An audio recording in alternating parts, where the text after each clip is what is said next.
I've thought over many times over the years, my coaching career, how blessed I have been to be at Mount SAC in the first place, and then to have the wonderful athletes that we've been able to coach here at Mount SAC. And looking back on the many teams, the 1965 team has been a very special one because of many reasons. Probably the most obvious is that it was made up primarily of freshman athletes, new kids to Mount SAC.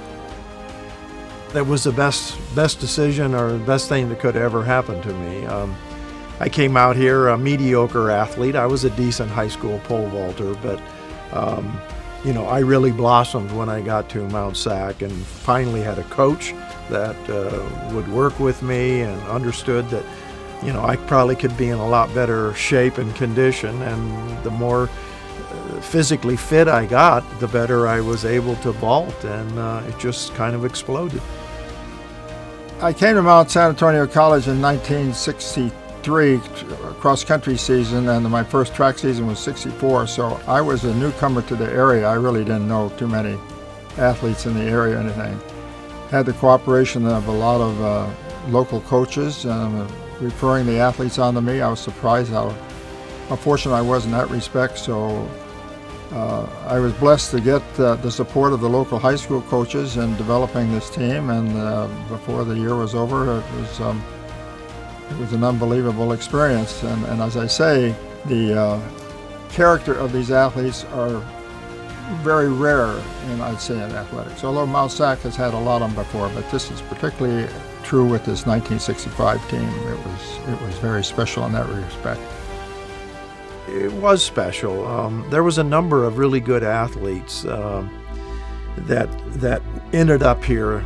I think the base was there, and it was just having the wonderful facility that Mount SAC offered for track and field, and then having a coach that really cared. Don Rue was a great mentor.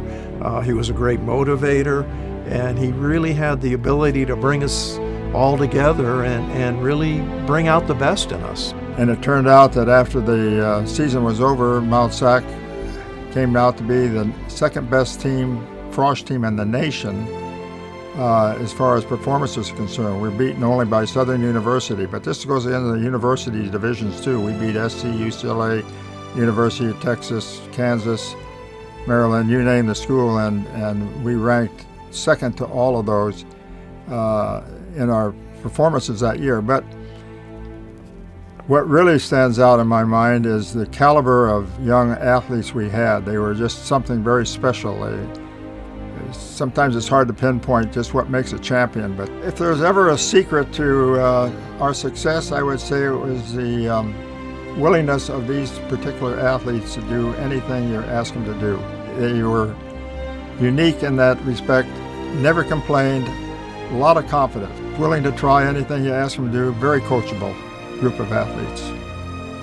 Don was really a big asset for me, and he saw the ability in me, but he got me in shape, and the better shape I got in, the more things I could do, and it just and then by the halfway through the season, I was breaking some national junior college records, and I started to really think, wow, 1968's not that far away, and maybe I could make the Olympic team.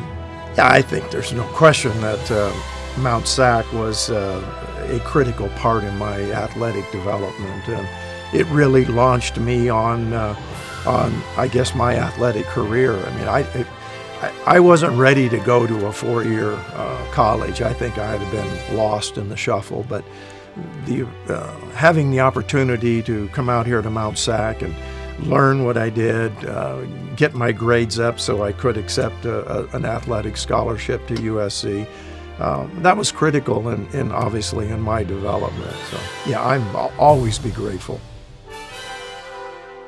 For their outstanding contribution to track and field, record-setting accomplishments, and establishing a tradition of excellence, Mount SAC proudly welcomes the 1965 track and field team into its Athletics Hall of Fame.